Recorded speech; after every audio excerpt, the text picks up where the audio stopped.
शायदा क्षमा था कुंज बिहारी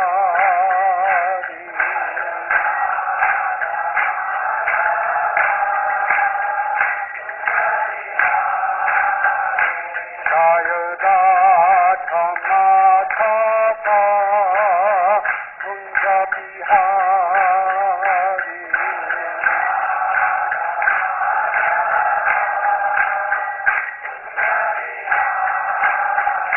श्रीमद् भागवतम दशम स्कंद अध्याय 64 राजा नृग का उद्धार।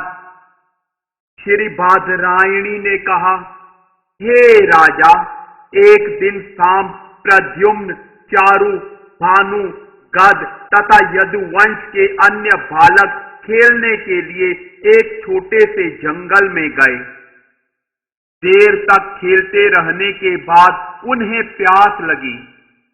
जब वे पानी की तलाश कर रहे थे तो उन्होंने एक सूखे कुएं के भीतर झांका और उन्हें एक विचित्र सा जीव दिखा। लड़के इस जीव को, जो कि छिपकली थी और पर्वत जैसी दिख रही थी, देखकर विस्मित हो गए। उन्हें उसके प्रति दया आ गई और वे उसे कुएं से बाहर निकालने का प्रयास करने लगे। उन्होंने वहां फंसी उस छिपकली को चमड़े की पट्टियों तथा सूत की रस्सियों से पकड़ा, किंतु फिर भी वे उसे बाहर नहीं निकाल सके। अतः वे कृष्ण के पास गए और उत्तेजित होकर उनसे उस जीव के विषय में बतलाया। ब्रह्मांड के पालन करता कमल नेत्र भगवान उस कुएं के पास गए और वहां वह छिपकली देखी। तत्पश्चात उन्होंने अपने बाएं हाथ से उसे आसानी से बाहर निकाल लिया। यशस्वी भगवान के हाथों का स्पर्श पाते ही उस जीव ने तुरंत अपना छिपकली का रूप त्याग दिया और स्वर्ग के वासी का रूप धारण कर लिया। उसका रंग पिघले सोने जैसा सुंदर था और वह अद्भुत गहनों, वस्त्रों तथा मालाओं से अलंकृत था। भगवान कृष्ण परिस्थिति को समझ गए, किंतु सामान्य जनों को सूचित करने के लिए उन्होंने पूछा, हे महाभाग, आप कौन हैं? आपके उत्तम स्वरूप को देखकर मैं सोच रहा हूं कि आप अवश्य ही कोई श्रेष्ठ देवता हैं। आप किस विगत कर्म से इस दशा को प्राप्त हुए? हे महात्मन, ऐसा लगता है कि आप ऐसे भाग्य के योग्य नहीं थे। हम आपके विषय में जानना चाहते हैं। अतः यदि आप हमें बताने का यह समय तथा स्थान उचित समझते हो तो कृपा करके अपने विषय में बतलाइए। सुखदेव गोस्वामी ने कहा, इस प्रकार अनंत रूप कृष्ण द्वारा पूछे जाने पर सूर्य के समान चमचमाते मुकुट वाले राजा ने माधव को प्रणाम किया और वह इस प्रकार बोला। राजा नृग ने कहा, मैं इक्ष्वाकु का पुत्र नृग नामक राजा हूं। हे प्रभु, शायद आपने मेरे विषय में तब सुना होगा जब दानी पुरुषों की सूची भांची जा रही होगी। हे स्वामी, आपसे अज्ञात है ही क्या? आपकी दृष्टि काल द्वारा अविचलित है और आप सारे जीवों के मनों के साक्षी हैं। तो भी आपकी आज्ञा पाकर मैं कहूंगा, मैंने धान में उतनी ही गौवें दी जितने की पृथ्वी पर भालू के कण हैं, आकाश में तारे हैं या वर्षा की बूंदें होती हैं। मैंने धान में जो बछड़ों सहित गौवें दी, वे जवान, भूरी, दूध देने वाली थी और अच्छे आचरण और सुंदर तथा अच्छे गुणों से संपन्न थी, जिन्हें ईमानदारी से अर्जित किया गया था तथा जिनके सींग सोने से, खुर चांदी से मढ़े थे और जो सुंदर सजावटी वस्त्रों एवं मालाओं से अलंकृत थी। सर्वप्रथम मैंने दान प्राप्त करने वाले ब्राह्मणों को उत्तम आभूषणों से अलंकृत करके सम्मानित किया। वे अतीव सम्मानित ब्राह्मण, जिनके परिवार कष्ट में थे, युवक थे तथा उत्तम चरित्र और भौतिक गुणों से युक्त थे। वे सत्यनिष्ठ, तपस्या के लिए विख्यात, वैदिक शास्त्रों में पारंगत तथा आचरण में साधुवत थे। मैंने उन्हें गौवें, भूमि, सोना, मकान, घोड़े, हाथी तथा दासी समेत विवाह के योग्य कुमारियां, तिल, चांदी, सुंदर शैया, वस्त्र, रत्न, गृह सज्जा सामग्री तथा रथ दान में दिए। इसके अतिरिक्त मैंने वैदिक यज्ञ किए और अनेक पवित्र कल्याण कार्य संपन्न किए। एक बार किसी उत्तम ब्राह्मण की गाय भटक गई और मेरे झुंड में आ मिली। इससे अनजान होने के कारण मैंने वह गाय किसी दूसरे ब्राह्मण को दान में दे दी। जब गाय के पहले मालिक ने उसे ले जाते हुए देखा तो उसने कहा, यह मेरी है। दूसरे ब्राह्मण ने, जिसने उसे दान के रूप में स्वीकार किया था, उत्तर दिया, नहीं, यह तो मेरी है, इसे नृग ने मुझे दिया था। दोनों ब्राह्मण झगड़ते हुए और उनमें से हर एक अपने प्रयोजन की पुरजोर कोशिश करता हुआ मेरे पास आए। उनमें से एक ने कहा, आपने यह गाय मुझे दी, तथा दूसरे ने कहा, किंतु तुमने उसे मुझसे चुराया था। यह सुनकर मैं भ्रमित हो गया। इस स्थिति में अपने को कर्तव्य के घोर संकट में पाकर मैंने दोनों ब्राह्मणों से अनुनय विनय की। मैं इस गाय के बदले 1,00,000 उत्तम गौवें दूंगा। कृपा करके उसे मुझे वापस कर दीजिए। आप अपने इस दास मुझ पर कृपालु हों। मैं जो कर रहा था उससे अनजान था। मुझे इस कठिन स्थिति से बचा ले, अन्यथा मैं निश्चित रूप से मलिन नरक में गिरूंगा।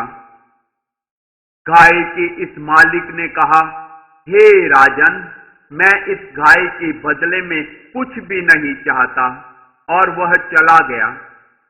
दूसरे ब्राह्मण ने घोषित किया, मैं 10,000 अधिक गौवें भी, जितना तुम दे रहे हो, उससे अधिक नहीं चाहता, और वह भी चला गया। हे देवों के देव, हे ब्रह्मांड के स्वामी, इस तरह उत्पन्न परिस्थिति से लाभ उठाकर यमराज के दूत बाद में मुझे यमराज के धाम ले गए। वहां स्वयं यमराज ने मुझसे पूछा। यमराज ने कहा, हे राजा, सर्वप्रथम आप अपने पापों के फलों का अनुभव करना चाहते हैं या अपने पुण्य का? निसंदेह मुझे न तो आपके द्वारा संपन्न कर्तव्य पूर्ण दान का अंत दिखता है, न ही उस दान के परिणाम स्वरूप तेज पूर्ण स्वर्ग लोक में आपके भोगों का। मैंने कहा, हे प्रभु, पहले मुझे अपने पापों का फल भोगने दें। और यमराज बोले, तो नीचे गिरो। मैं तुरंत नीचे गिरा और हे स्वामी, गिरते समय मैंने देखा कि मैं छिपकली बन गया हूं। हे केशव, मैं आपके दास रूप में ब्राह्मणों का भक्त था और उनके प्रति उदार था, और मैं सदैव आपके दर्शन के लिए लालायित रहता था। इसीलिए आज तक मैं अपने विगत जीवन को नहीं भूल पाया। हे विभु, मैं आपको अपने समक्ष कैसे देख पा रहा हूं? आप तो परमात्मा हैं, जिस पर बड़े से बड़े योगेश्वर केवल वेद रूपी दिव्य आंख के द्वारा अपने शुद्ध हृदयों के भीतर ध्यान लगा सकते हैं। तो हे दिव्य प्रभु, आप किस तरह मुझे प्रत्यक्ष दिख रहे हैं, क्योंकि मेरी बुद्धि भौतिक जीवन के कठिन कष्टों से अंधी हो चुकी है, जिसने इस जगत के भव बंधनों को समाप्त कर दिया है, वही आपको देख सकता है। हे देव देव, जगन्नाथ, गोविंद, पुरुषोत्तम, नारायण, ऋषिकेश, पुण्यश्लोक, अच्युत, अव्यय, हे कृष्ण, कृपा करके मुझे अब देवलोक के लिए प्रस्थान करने की अनुमति दें। हे प्रभु, मैं जहां भी रहूं, मेरा मन सदैव आपके चरण कमलों की शरण ग्रहण करे। हे वसुदेव पुत्र कृष्ण, मैं आपको बारंबार नमस्कार करता हूं। आप समस्त जीवों के उद्गम हैं, परम सत्य हैं, अनंत शक्तियों के स्वामी हैं और समस्त आध्यात्मिक प्रवर्गों के स्वामी हैं। इस तरह कहकर महाराज नृग ने भगवान कृष्ण की परिक्रमा की और उनके चरणों पर अपना मुकुट छुआया। तब विदाई की अनुमति पाकर वहां पर उपस्थित लोगों के देखते देखते राजा नृग एक अद्भुत स्वर्गिक विमान पर चढ़ गया। तब देवकी पुत्र पूर्ण पुरुषोत्तम भगवान कृष्ण, जो ब्राह्मणों के प्रति विशेष रूप से अनुरक्त हैं और जो साक्षात धर्म के सार हैं, अपने निजी संगियों से बोले और इस प्रकार राजसी वर्ग को शिक्षा दी। भगवान कृष्ण ने कहा, एक ब्राह्मण की संपत्ति कितनी अपाच्य होती है, भले ही उसका रंच भर हो और अग्नि से भी अधिक तेजस्वी द्वारा उपभोग क्यों न किया जाए, तो फिर उन राजाओं के विषय में क्या कहा जाए जो अपने को स्वामी मानकर उसका भोग करना चाहते हैं। मैं हालाहल को असली विष नहीं मानता, क्योंकि इसका भी निराकरण हो जाता है, किंतु ब्राह्मण की संपत्ति चुराई जाने को असली विष कहा जा सकता है, क्योंकि इस संसार में इसका कोई उपचार नहीं है।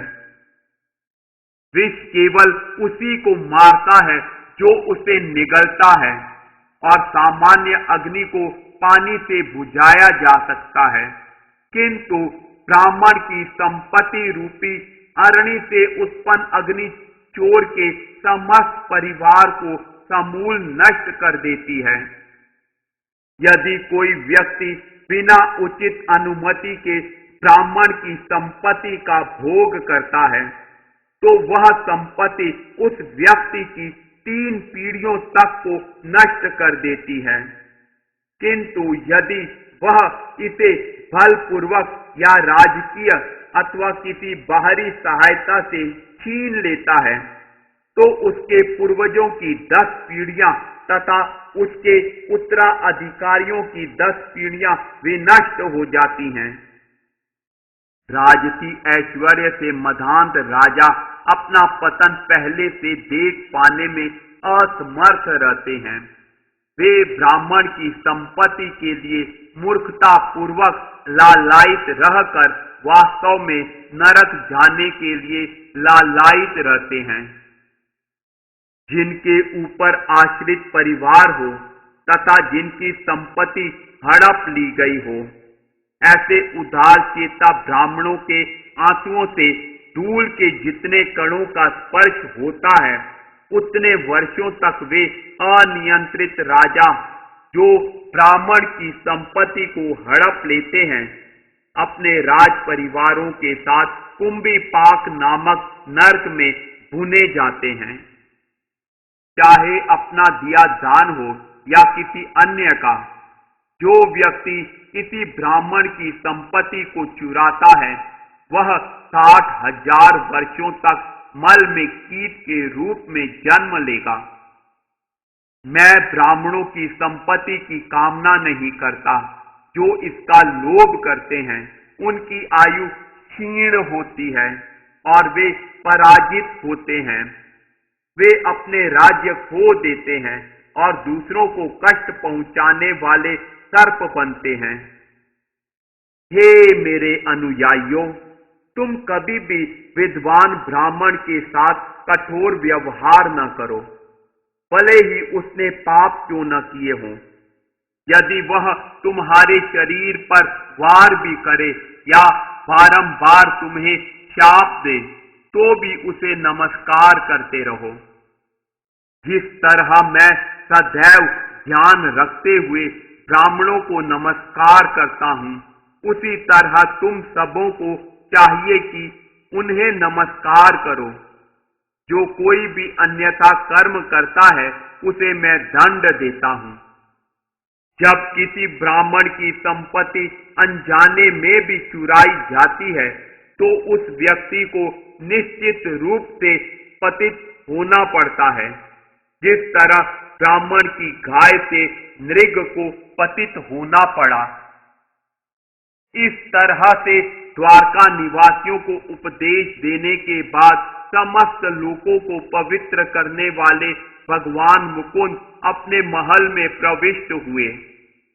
इस प्रकार श्रीमद् भागवत के 10वें स्कंद के अंतर्गत राजा नृग का उद्धार नामक 64वें अध्याय के श्रीला भक्ति वेदांत स्वामी प्रभुपाद के विनीत सेवकों द्वारा रचित तात्पर्य पूर्ण हुए।